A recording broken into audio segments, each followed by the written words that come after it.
High FM, your station of choice since 2008. Josh Rynderman, together with his wife Hannah, run Essa Wine Company. Earlier this year, they did something that no one has done before in South Africa. They released Essa Potsil Brandy, the first locally made kosher brandy in the country's history. I'm delighted to have Joshua as my guest to tell me more. Joshua, welcome and thanks so much for joining me. Thank you so much for having me. Let's start with wine though, shall we? Does kosher wine have an unnecessary bad rap?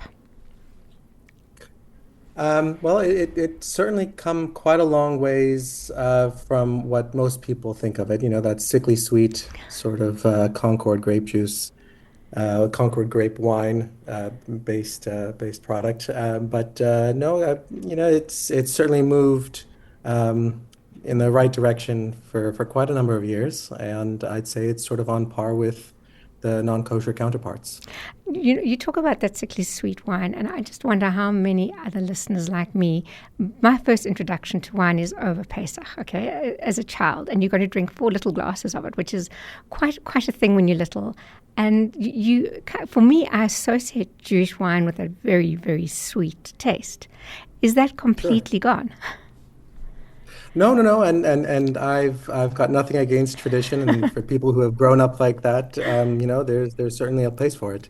But when you're talking about if kosher wine has a bad rap, then it's important to kind of realize that that isn't what kosher wine is anymore, and it has really, really changed over the last 30, 40 years.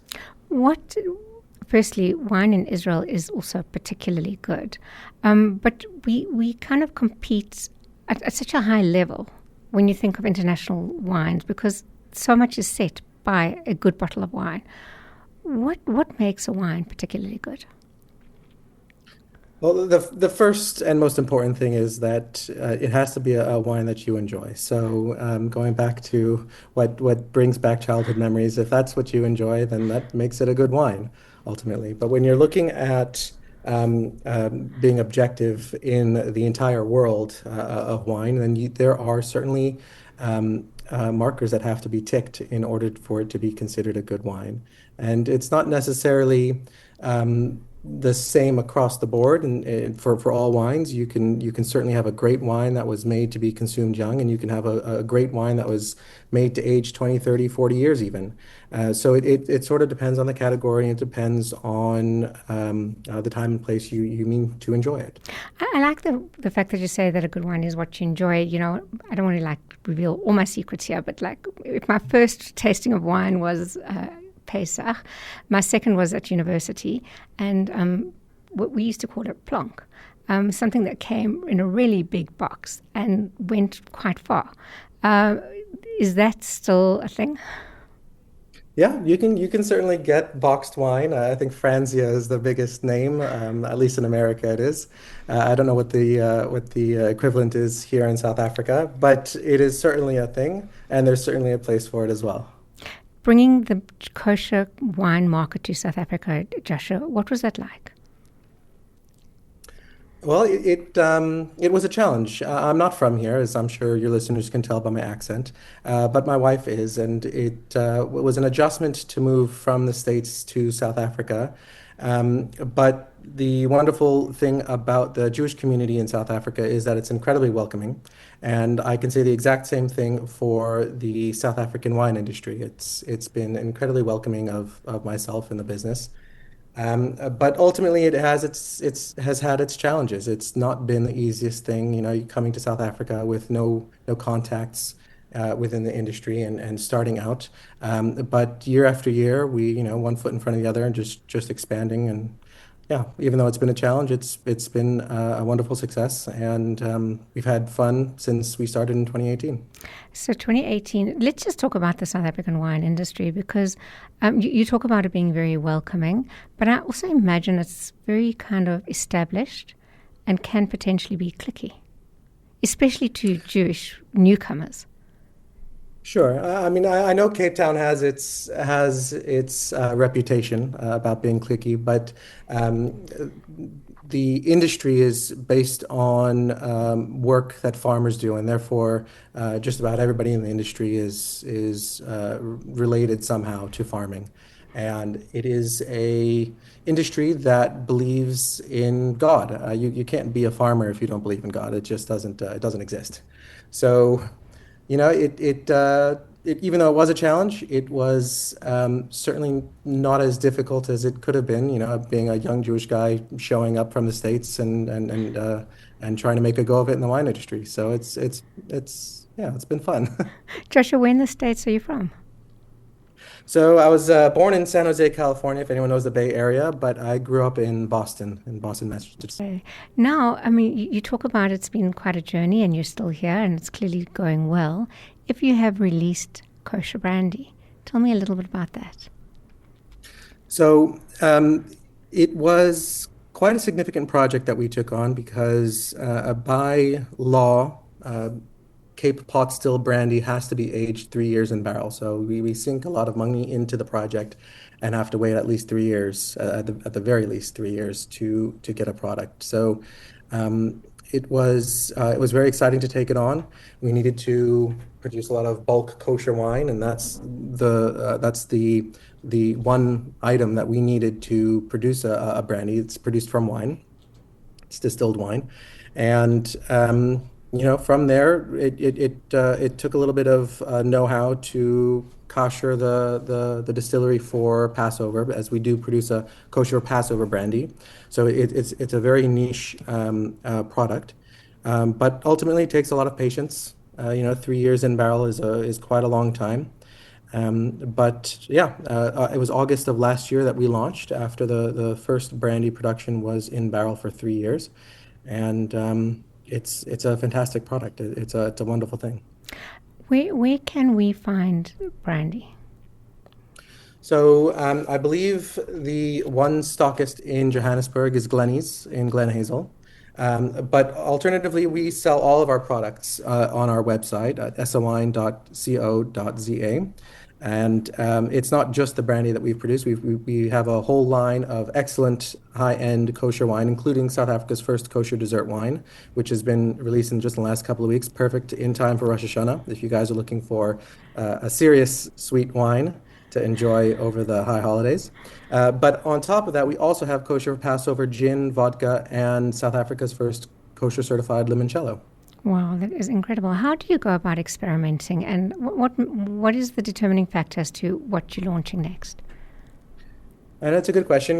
We and I do a lot of research into what I will be producing in a given harvest. I try to take into consideration the current market direction when it comes to specific wines. With the dessert wine, I realized that in order to kind of gain the attention of the South African Jewish community, I would have to produce a sweet wine. So that was one of the reasons why we produced the dessert wine, and it's absolutely fantastic.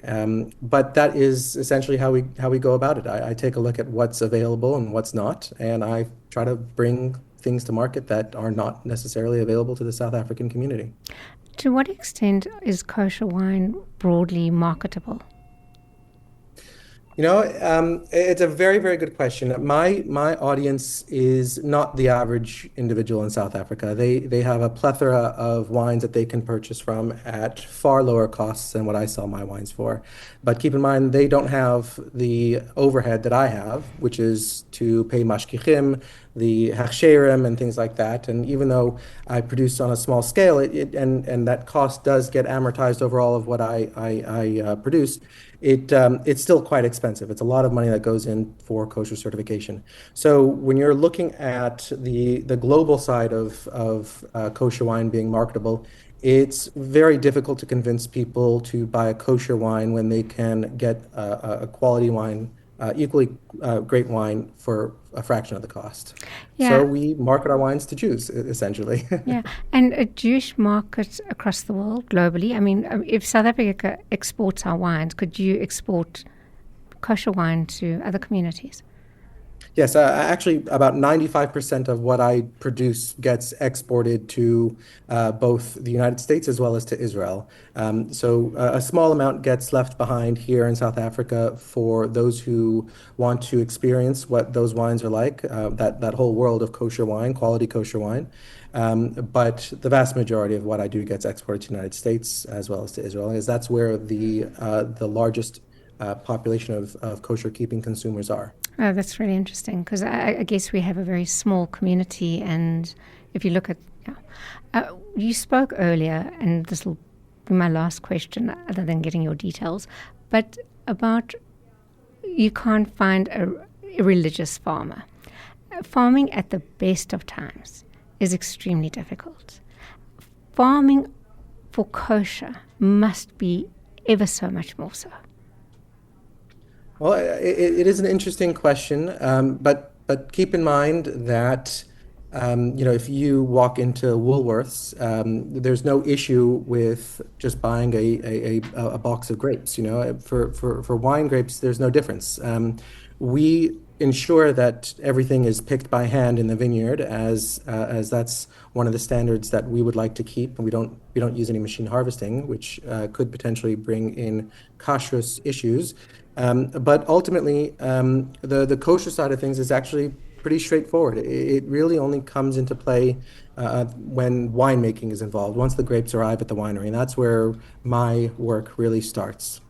It's absolutely fascinating. Again, Joshua, please let me know if you are launching any new drinks. We're always fascinated to learn about more. I'm always pleased to hear that they are coming before Pesach as well. That really does help the festival go Absolutely. A little bit quicker. Joshua, if anybody, again, would like to purchase your stuff online or in store, what should they do?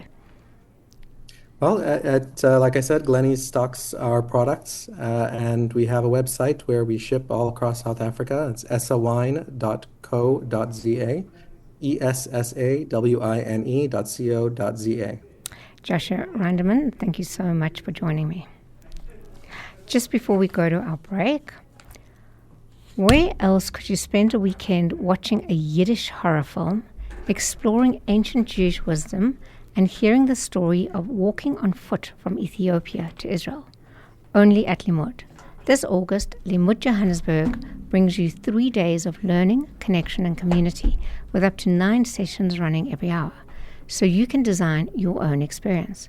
You'll be part of the biggest Limud Shabbat in the world, with powerhouse local and international presenters whose conversations carry on long into the night. Plus, we have dedicated programs for kids and teens, so the whole family can come. Join us in Johannesburg from the 21st to the 23rd August, in Cape Town from the 14th to the 16th, and in Durban on the 17th. Rooms for Joburg weekend are selling fast, so register now at limud.org.za.